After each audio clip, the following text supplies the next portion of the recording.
기독교 교회사 가운데 근대 교회사에 가장 큰 영적 부흥 운동의 사건이 있습니다. 그것은 1904년에 영국의 웨일즈 지방에서 일어난 부흥 운동이에요. 이 웨일즈 한 감리교 교회에서 나를 굴복케 하소서라는 부흥회 가운데 이반 로버츠 목사님이 그 부흥에 참석하고 나를 굴복케 하소서라는 것이 자신에게 하나님이 주시는 말씀으로 성령의 감동으로 그가 기도하기 시작해요. 주여 나를 굴복시켜 주소서. 그래서 이 이반 로버츠 목사님에 의해서 웨일즈의 부흥운동이 일어나는데 이 5개월 동안 10만 명 이상이 회심하고 예수 믿고 구원받는 역사가 나타나고요. 이 부흥의 불길은 대륙을 넘어서 영국에서 대서양을 넘어 북미 대륙의 캘리포니아 LA 밑에 지방의 아주사 부흥운동을 일으키고요. 이것이 다시 아시아로 넘어와서 인도와 만주와 우리나라 1905년 평양 대부흥운동으로 이어진 것으로 그렇게 이야기해요. 이 웨일즈 부흥운동은 유럽과 아프리카, 동남아시아, 북남미, 한국 등 전 세계적으로 이 부흥의 불길이 타올라서 약 2년 동안 이 대륙 세계 곳곳에서 500만 명 이상이 예수 그리스도를 믿고 회개하는 놀라운 역사가 일어난 것으로 그렇게 기록되어 있어요. 그런데 이런 이 영국의 웨일즈 부흥운동의 발화점, 시작점이 어디서부터 시작되었느냐? 저는 앞에 이반 로버츠 목사님에 대해 소개했는데 이 이반 로버츠 목사님 이전에 18세기의 중반에 남아프리카 공화국의 성자라고 불리는 앤드류 머레이 목사님의 기도에서 시작되었다라고 그렇게 이야기해요. 이 앤드류 머레이 목사님이 쓴 책 가운데 무릎기도, 우리말로 번역된 제목이에요. 무릎기도, 또 기도만이 능력이다, 기도의 능력이라는 그러한 책이 있어요. 또 우리 신학생들에게 꼭 필수 필독 도서로 이 겸손이라는 소책자가 있는데 매우 아주 훌륭한 책이에요. 근데 이 앤드류 머레이 목사님의 이 기도가 능력이다라는 것에서부터 이 부흥의 운동이 이 영국으로 그리고 온 세계의 부흥운동으로 큰 능력의 역사를 행한 것을 우리에게 소개하는 거예요. 여러분, 우리의 삶에 무엇이 힘입니까? 무엇이 능력입니까? 그것은 바로 기도가 우리의 능력이라는 거예요. 저는 초등학생의 사고로 성경을 통해서 숫자적으로 가장 많은 기도의 능력의 사건을 한번 생각해 봤어요. 그러니까 우리 초등학생들이 생각하고 궁금해할 만한 것으로 가시적으로 숫자적으로 기도의 능력의 가장 큰 사건이 무엇일까? 이걸 한번 찾아봤어요. 남쪽 유대의 히스기야 왕 때에 아수르 왕 사네립이 쳐들어와요. 아수르 왕 사네립은 북이스라엘을 멸망시킨 왕이에요. 그리고 이 아수르 왕 사네립이 남쪽 유대에 쳐들어와서 히스기야 왕 시대에 쳐들어와요. 그래서 히스기야가 이 아수르 왕에게 성전 안과 그리고 왕궁에 있는 모든 금을 다 주고, 그것으로 부족하니까 성전에 있는 문과 성전 벽 기둥에 있는 금을 다 벗겨서 아수르 왕 사네립에게 바쳐요. 그러니까 돌아가라는 거죠. 근데 아수르 왕 사네립은 돌아가지 아니하고 랍사게라는 군대 사령관을 시켜서 예루살렘을 포위하게 해요. 자, 전쟁을 행할 만한 능력이 없어요. 힘이 없어요. 이미 다 금도 주고 물질도 주고, 그래도 아수르가 사네립이 돌아가기를 거절하고 오히려 예루살렘을 둘러싸고 그렇게 하자 이 히스기야가 한 게 뭐냐면 이 아수르 왕 사네립의 선전포고를 가져가다가 하나님의 성전에 놓고 선지자 이사야와 함께 기도하는 거예요. 하나님, 우리를 이 고통에서, 하나님을 저주하고 욕하는 저 사람들의 손에서 우리를 건지소서. 그러니까 자기들에게는 싸울 능력이 없어요. 우리는 힘이 없어요. 하나님 구원해 주셔서. 그날에 어떤 역사가 나타나느냐? 열왕기하 19장 35절에 보니까 이 밤에 여호와의 사자가 나와서 아수르 진영에서 군사 18만 5천 명을 친지라. 아침에 일찍 일어나 보니 다 송장이 되었더라. 하룻밤에 18만 5천 명이 아수르의 군대가요 다 멸절당하고, 그리고 아수르 왕은 고향에 들어갔다가 자기 자식들에 의해서 죽어요. 그러니까 저는 성경에 물론 여러 능력의 숫자적인 많은 그 이외에 많은 사건이 있지만 숫자적으로 명시된 것 중에서 기도의 능력으로 가장 많은 숫자가 하나님의 역사 가운데 나타난 사건을 살피면 이 히스기야 시대에 기도할 때 18만 5천 명을 무찌른 사건, 이것을 들 수 있다. 또 성경 역사 가운데 기간적으로, 이제 숫자적으로 아니라 기간적으로, 기한적으로 하나님의 능력의 사건이 얼마만큼 계속해서 이 땅이 지속되었는가, 그것도 한번 성경에서 제가 찾아봤어요. 그것이 어떤 사건이냐? 열왕기상 17장에 보면 북쪽 이스라엘의 가장 악한 왕이었던 아하방 시대에 어떤 일이 벌어져요? 하나님께서 하나님의 가장 능력의 사람 선지자 엘리야를 그에게 보내서 경고하죠. 뭐라고 경고합니까? 내 말이 없으면, 하나님의 말, 선지자의 말, 내 말이 없으면 수년 동안 비도 이슬도 있지 아니하리라 라고 선포해요. 자, 그렇게 하나님의 능력의 사람 엘리야가 그렇게 말한 그 기도의 능력, 얼마나 하늘에서 비와 이슬이 내리지 않습니까? 3년 6개월이죠. 이것을 야고보 사도는 야고보서 5장 17절 18절에 소개하기를, 엘리야는 우리와 성정이 같은 사람이로되 그가 비 오지 않기를 간절히 기도한즉 3년 6개월 동안 비가 오지 아니하고 다시 기도하니 하늘이 비를 주고 땅이 열매를 맺었느니라 라고 말씀해요. 그러니까 기도의 가장 큰 숫자적인 능력은 18만 5천 명이 기도해서 하룻밤에 하나님의 역사에 의해서 죽은 사건, 또 기도의 기간적으로 가장 큰 능력의 사건을 성경에서 찾으라 하면 엘리야가 기도해서 3년 6개월 동안 그 기도의 능력이 지속된 것을 성경에서 찾을 수 있다는 것. 근데 이것은 제가 처음에 초등학생적인 사고다, 숫자적인 물리적인 것으로 단순하게 본 성경의 능력의 사건으로 우리가 생각할 수 있어요. 그런데 성경에서 가장 강력한 능력의 기도가 있어요. 그게 뭘까요? 그건 바로요, 예수님의 겟세마네 동산의 기도예요. 마태복음 26장에 보면 예수님께서 겟세마네라 하는 곳에 베드로와 야고보와 요한을 따로 데리고 그들에게 말하죠. 내 마음이 심히 피곤하여 죽게 되었다. 나를 위해서 기도해달라. 예수님이 죽을 것 같은 그 기도 제목이 뭐예요? 마태복음 26장 39절에 조금 나아가사 얼굴을 땅에 대시고 엎드려 기도하여 이르시되 내 아버지여 만일 할만하시거든 이 잔을 내게서 지나가게 하옵소서. 그러나 나의 원대로 마시옵고 아버지의 원대로 하옵소서. 예수님 기도가 뭐예요? 십자가. 온 인류를 위한 그들의 죄를 담당하시고 죽으시고 부활하시는 그 십자가, 고통의 십자가, 하나님의 구원의 역사의 절정, 온 세계, 온 인류를 향한 하나님의 구원의 목적을 이루기 위한 그 위대한 기도.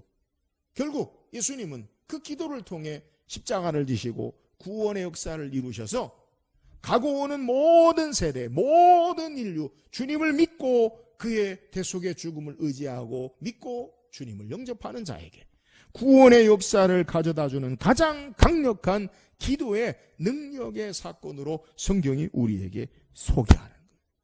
여러분, 가장 위대한 기도, 가장 능력의 기도의 핵심이 뭡니까? 그것은 나의 원이 아니라, 나의 의지가 아니라, 나의 뜻이 아니라 하나님 아버지의 뜻, 하나님 아버지의 의지, 하나님 아버지의 역사를 따라 구원의 역사가 이루는 기도다라는 사실을 성경이 우리에게 소개하는 거예요. 우리는 함께 읽은 본문을 통해 지난 시간에 바울의 기도에 대해서 우리가 말씀 묵상해요. 근데 일반적인 기도가 아니라 일반적인 우리의 삶의 겉으로 드러난 기도의 제목들, 어떤 사건이나 일들로 말미암아 그런 기도의 제목이 아니라 삶의 가장 근원적인, 가장 중심의 가장 중요한 기도의 제목에 대해서 우리가 말씀을 묵상하고 있어요. 단순히 눈에 보이는 나타나는 표면적인 그러한 삶의 겉핥기의 문제가 아니라 우리의 삶에 정말 하나님 앞에 구해야 할 삶의 근원적인 중요한 기도에 대해서 우리가 말씀을 묵상하고 있어요. 그것이 뭐예요? 바울은 먼저 우리의 기도하는 제목보다 기도의 대상, 우리의 기도를 들으신 분이 어떤 분이신가, 그리고 그분 앞에 어떤 자세를 취해야 하는가, 우리가 말씀 묵상했어요. 우리의 기도를 들으신 하나님은 어떤 분이세요? 하나님은 모든 족속에게 이름을 주시는 아버지 하나님 되신다. 여러분, 우리에게 이름을 주신 하나님 아버지가 어떤 의미예요? 하나님이 우리의 모든 삶을 창조하시고 섭리하시고 계획하시고 인도하시는 역사를 따라 우리를 각 사람의 성격 특성을 따라 우리의 삶의 계획을 가지시고 역사하시는 하나님이시다.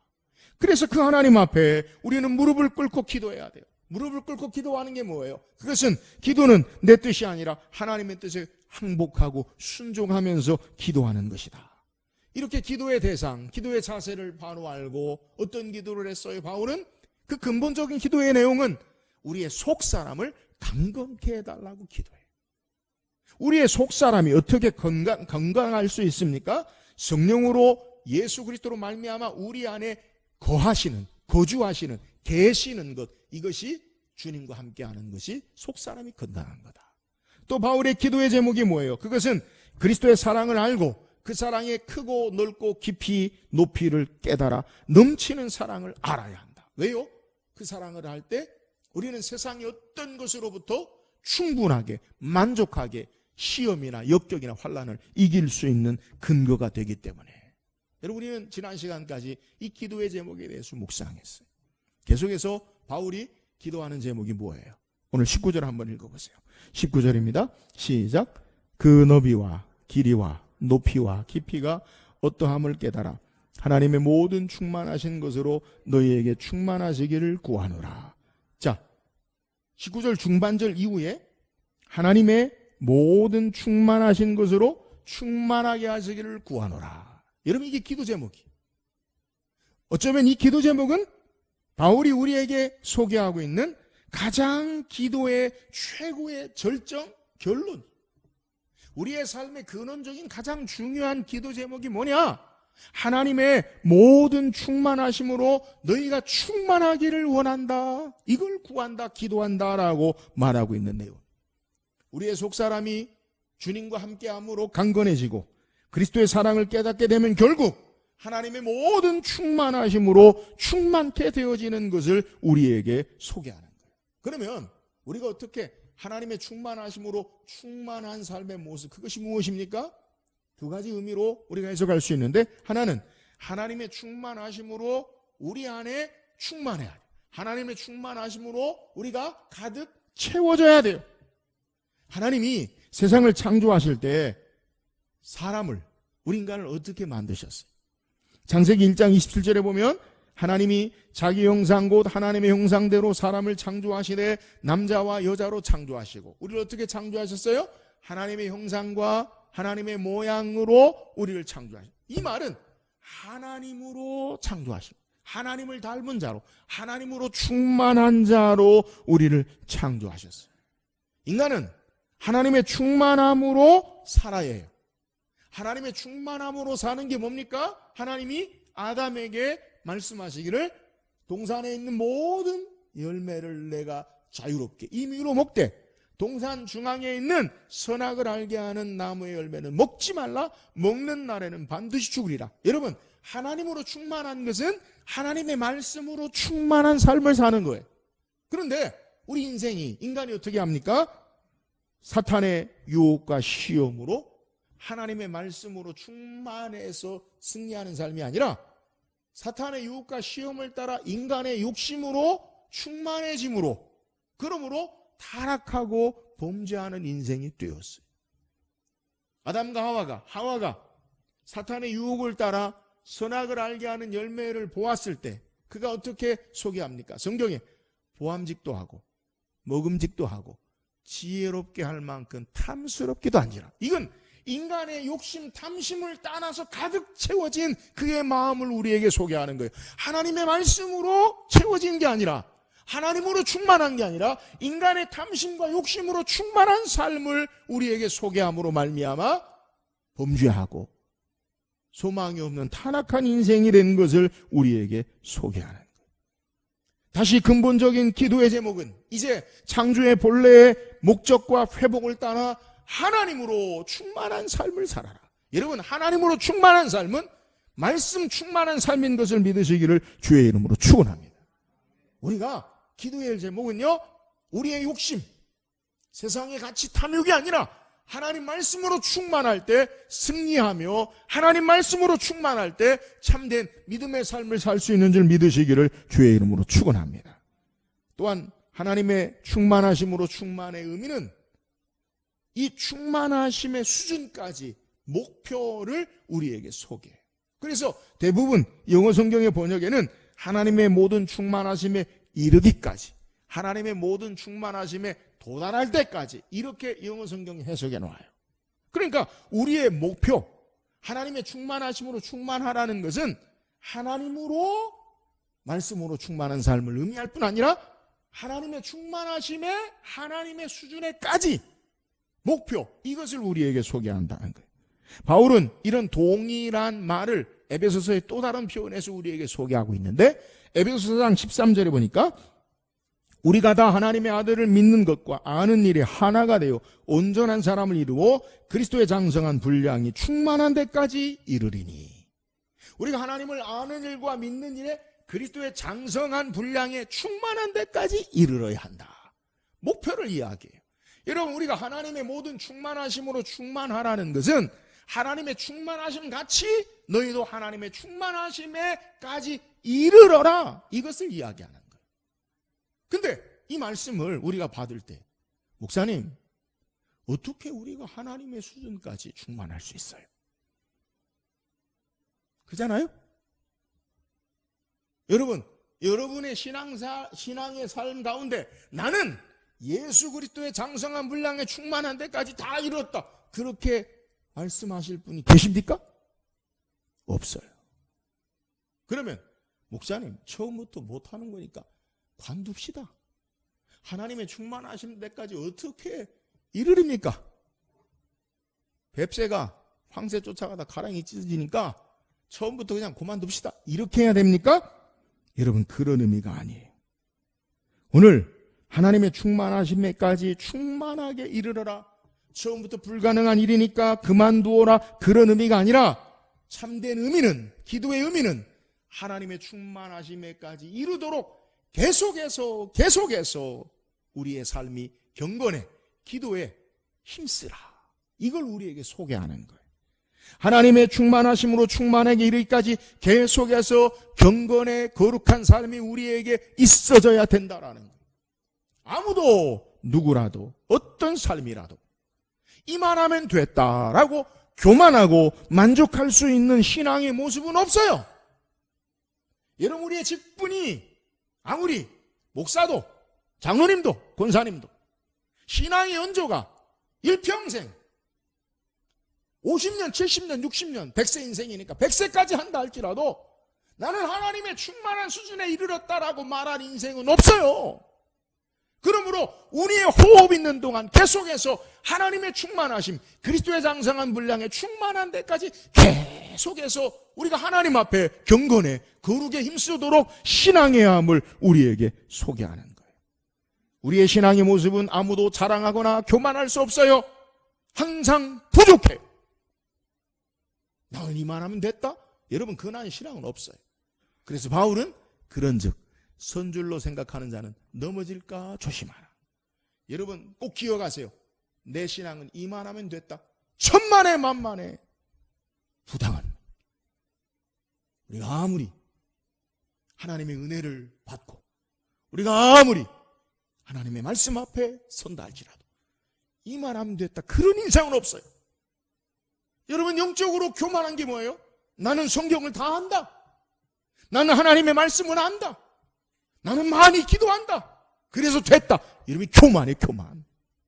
기도하면 할수록, 말씀을 알면 알수록 부족하고, 하나님의 모든 충만하심에 충만함에 이르기까지 계속해서 거룩함에 이르도록 계속함으로 겸손히 하나님의 충만한 데 나아가는 저와 여러분 되기를 주의 이름으로 축원합니다. 또한 바울의 기도 제목이 뭐예요? 20절 한번 읽어보세요. 20절입니다. 시작. 역사하시는 능력대로 우리가 구하거나 생각하는 모든 것에 더 넘치도록 충만하게 하시기를 구하노라. 할렐루야. 아멘을 안 하네. 할렐루야. 저는 기도의 제목 가운데 기도할 때마다 이 구절을 너무 좋아해요. 그래서 금요 찬양 기도할 때 마무리할 때 제가 꼭 내 마음속에, 그리고 여러분에게 하는 거, 우리 온갖 구하는 것보다 더 능히 더하게 하실 하나님을 신뢰하고 찬양합니다. 이 기도를 해요. 여러분 무엇을 생각하든 무엇을 상상하든 그 이상의 놀라우신 역사를 행하시는 하나님 되심을 믿으시기를 주의 이름으로 축원합니다. 우리의 간구와 기도를 들으시고요, 가장 좋은 것으로 응답하시고 은혜를 베푸시고 뿐만 아니라 놀라우신, 여러분 놀라운 게 뭐예요? 우리의 기대 상상을 초월하는 거예요. 그죠? 그래서 놀라는 거예요. 우리가 아는 수준, 우리가 아는 수, 바둑을 둬도 수가 있잖아요. 우리가 아는 수, 그걸 뛰어넘는 것을 볼 때 놀랍다. 여러분 하나님이 우리의 기도에 어떻게 응답하시느냐? 우리의 모든 삶에 더 크고 기대와 상상 이상의 놀라운 것으로 응답하시는 하나님을 우리에게 소개해요. 저는 말하기는 저와 여러분이 이런 하나님의 역사를 풍성하게 체험하고 간증하는 은혜가 있기를 주의 이름으로 축원합니다.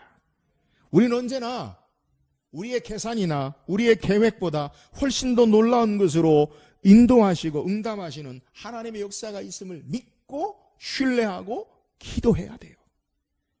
어떤 곳에서나 어느 곳에서나 제한받지 아니하시고 시간과 공간을 초월하시고 마음껏 일하신 하나님은 항상 우리의 계획과 생각을 초월하시는 하나님이 되세요.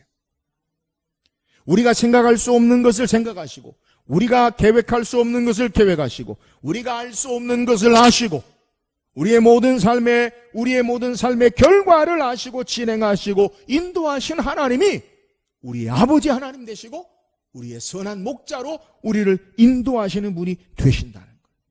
그러면 바울은 왜 이런 고백을 했을까? 바울이 고백한 것, 우리 가운데 역사하시는 능력대로 우리가 구하거나 생각하는 모든 것에 더 넘치도록 능히 하시는 분이시다. 여러분 바울이 왜 이런 생각을 했어요? 바울은 처음부터 예수 믿지 않았잖아요. 물론 주님의 제자들 처음부터 믿은 사람 없지만 바울은 이력이 독특하잖아요. 예수 믿는 자를 옥에 가두고 스데반 집사를 죽이는데 돌 던지는데 앞장섰던 사람이 사울이. 그리고 대제사장의 공문을 가지고 수리아에 있는 다마스커스, 다메섹으로 가서 예수 믿는 자들을 옥에 잡아 끌어들이려고 가다가 하늘로부터 빛 가운데 부활의 주님을 만나지요. 그리고 그의 삶이 변해요. 이제는 예수 믿는 자를 옥에 가두고 죽이는 자가 아니라 예수 그리스도를 전하는 자가 돼요. 복음 전하는 자가 되어져요. 바울은 1차, 2차, 3차 선교를 통해 그는 복음을 전해요. 근데 바울에게 이 복음 전하는 자로 바울에게 꿈이 있어요. 바울에게 비전이 있어요. 그건 뭐냐? 그건 로마에 가서 복음 전하기를 원하는 거예요. 바울의 선교를 보면 1차, 2차, 3차 당시의 고대 도시의 거점 도시, 큰 대도시에 가서 유대인 회당으로부터 시작해서 복음을 전해요. 근데 세계의 중심, 당시에 로마에서 하나님의 복음의 말씀을 전하기를 원하는 것이 바울의 비전이요 꿈이었어요. 사도행전 19장 21절에 보니까 이 일이 있은 후에 바울이 마게도냐와 아가야를 거쳐 예루살렘에 가기로 작정하여 이르되 내가 거기 갔다가 후에 로마도 보아야 하리라 하고, 바울의 계획이 뭐예요? 예루살렘에 갔다가 로마에 복음 전하러 간다. 바울이 3차 선교를 통해 예루살렘에 기근이 들었다라는 소식을 듣고 각 지역에 선교비를 걷어서 예루살렘에 구제하기 위해서 올라가요. 근데 예루살렘에 바울이 올라갔을 때 바울과 함께 했던 이방인들과 같이 있는데 머리를 깎고 결례를 따라서 성전에 들어갔는데 바울만 갔는데 유대인들이 생각할 때 바울이 이방인들과 함께 들어와서 성전에 들어갔다. 여러분 우리가 성전에 대해서 말씀 묵상할 때 이방인의 뜰에서 담이 있는데 거기에는 뭐라고 써있냐? 할례 받지 않는 자가 이 담을 넘어갈새 죽음을 면치 못하리라. 어떻게 바울이 이방인과 함께 성전을 들어갔느냐? 하나님을 모욕하는 거다. 그래서요, 이 바울을 붙잡아가지고 성전 밖에 돌로 치려고 끌고 붙잡아 놨어요. 이 소요가 일어나니까 당시의 절기를 따라 로마의 군대가 가이사랴에서 예루살렘에 들어왔다가 이 소식을 듣고 천부장이 군대를 이끌고 가서 바울을 구출해내요. 그러니까 막 사람들이 모이고 죽이려고 하니까 바울을 데리고 와요. 그리고 나서 바울을 매질을 하려고 하니까 바울이 나는 로마의 시민권을 가진 자인데 나를 이렇게 대할 수 있느냐? 내가 황제에게 상소하노라. 그래서 바울을요, 이 예루살렘의 안토니우스 요새 거기에 가두게 돼요. 근데 어떤 일이 벌어졌냐? 유대인들이 바울을 죽이려고 40명의 결사대가 조직되어지고 머리를 깎고 금식하면서 바울을 죽이겠다. 이 소식이 또 바울의 아는 사람을 통해 천부장에게 전해지고, 천부장이 이 바울을 어떻게 하느냐? 예루살렘에서 가이사랴의 로마의 주둔지가 있는 곳으로 옮겨요. 그리고 바울은 죄수 아닌 죄수의 몸으로 2년 동안 이 가이사랴의 유대인들의 핍박과 죽음의 위협 가운데 보호받다가 로마의 군대 보호 아래 이제 로마에 가서, 지금 에베소서는 옥중서신이에요. 이 로마에서 에베소서 성들에게 편지를 쓰고 있는 내용. 바울의 소망이 뭐예요? 로마에 가서 복음을 전하리라.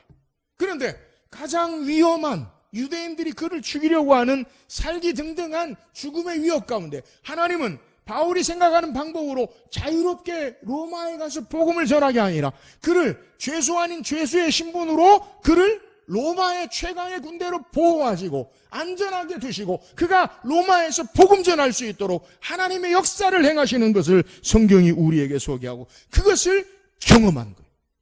바울이 생각하는 기대 이상, 바울이 생각하는 계획, 그걸 뛰어넘어서 하나님이 그를 통해 복음의 역사, 바울은 비록 매인 몸이지만 그리스도의 복음 매이지 아니하고 로마의 심장, 세계의 심장 로마에서 복음이 힘있게 전해지는 것, 이것이 에베소서에도 편지로 증거되는 것을 우리에게 소개해요. 그래서 바울은 에베소 3장 13절에 이렇게 이야기해요. 14절 위에 보면 그러므로 너희에게 구하노니 너희를 위한 나의 여러 환난에 대하여 낙심하지 말라.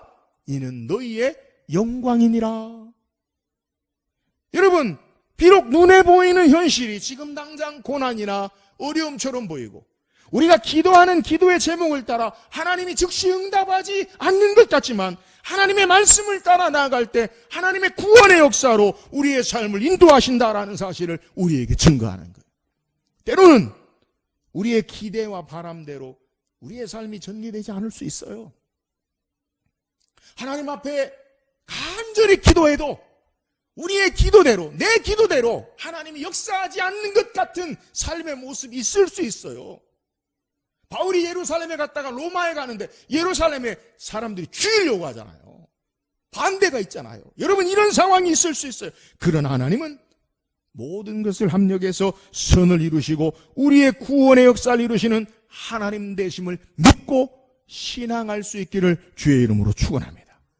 우리는 이 하나님을 신뢰하고 나가야 돼요. 그러므로 내 기도가 내 기도 제목대로 응답되지 않아도 하나님은 항상 기대하는 것보다 더 놀라운 것으로 역사하시는 하나님을 바라보고 우리는 감사할 수 있어요. 내가 원하는 방향대로 삶이 보이지 않아도 나보다 더 모든 것을 바라보시고 귀한 것으로 인도하시고 역사하시는 그 하나님을 신뢰하면 낙심하지 아니하고 절망하지 아니하고 감사할 수 있어요. 때로는 내 생각과 반대되어도 하나님의 선한 뜻을 신뢰하고 그 하나님을 의지하고 믿음으로 나아갈 수 있어요. 여러분, 이것이 바로 바울이 우리에게 기도를 들으시는 하나님이 어떤 분이신지를 소개하는 거예요. 어떤 것을, 어느 문제를 기도해도 우리의 기도하는 제목에 상상 이상, 기대 이상 놀라우신 하나님의 역사가 우리 앞에 있다. 그 하나님의 가장 귀한 것으로 역사하신다. 이 하나님을 의지하고 구할 것을 소개하는 거예요. 사랑하는 여러분, 신앙의 유익이 뭐예요? 여러분, 참된 성숙한 신앙의 모습이 뭐예요? 내가 기도한 대로 되지 않아도 우리는 내 기도보다 더 놀라우신 선한 계획, 하나님의 놀라우신 더 큰 능력의 역사를 따라 행하시는 그 하나님 바라보고 낙심하지 아니하고 우리의 삶을 믿음으로 신앙하며 나가는 것, 이것이 참된 신앙인 줄 믿으시기를 주의 이름으로 축원합니다. 그래서 하나님 신뢰하면요, 낙심하지 않아요. 기도의 응답대로 내 삶의 문제가 해결되지 않아도 그 하나님을 더욱더 신뢰하고 의지할 수 있어요. 여러분, 이게 참된 신앙이에요.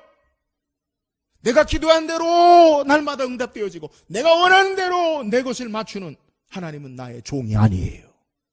사랑하는 여러분, 하나님은 언제나 우리의 기도에, 우리의 삶의 기대 이상 더 놀라운 능력의 것으로 행하시는 그 하나님을 신뢰하고 의지하고, 이 하나님 의지하고 감사로 믿음으로 신뢰하며 하나님 앞에 기도하는 저와 여러분 되기를 주의 이름으로 축원합니다.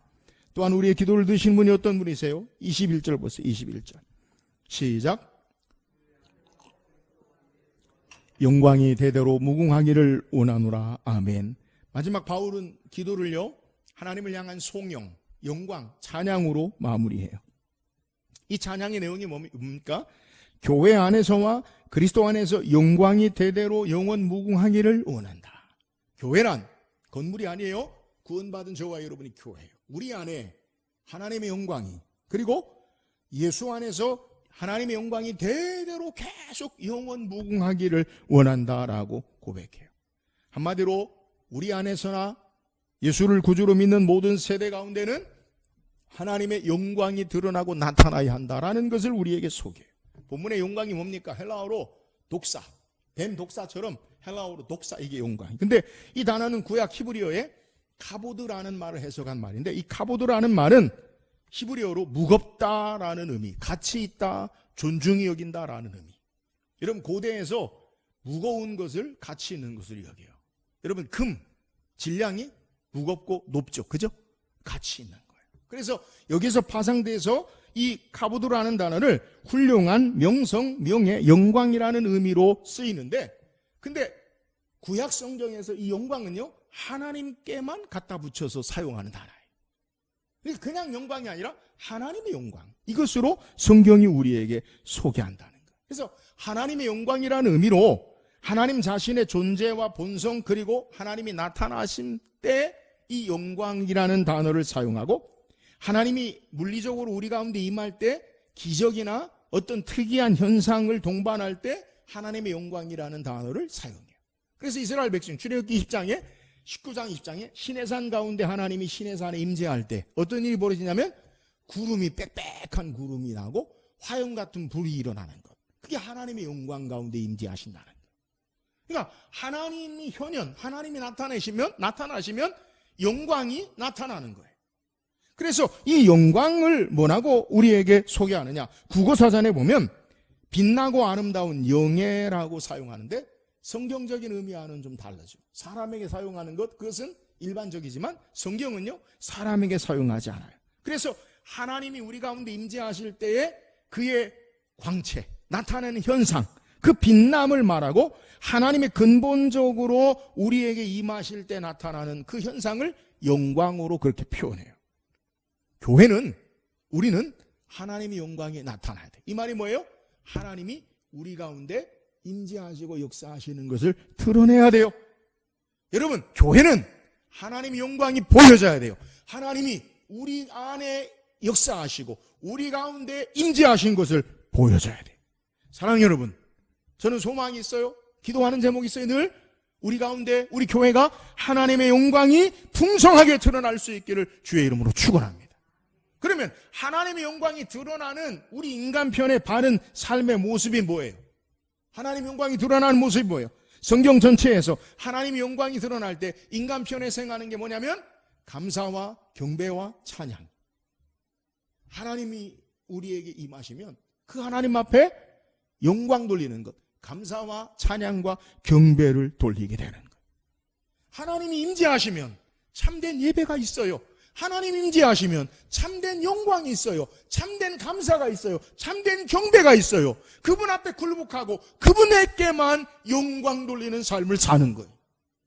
그러니까 하나님의 임재 가운데, 하나님의 영광 가운데 사는 자는 하나님 앞에 영광 돌리는 삶을 살아요. 근데 우리가 왜 하나님 앞에 영광 돌리지 않습니까?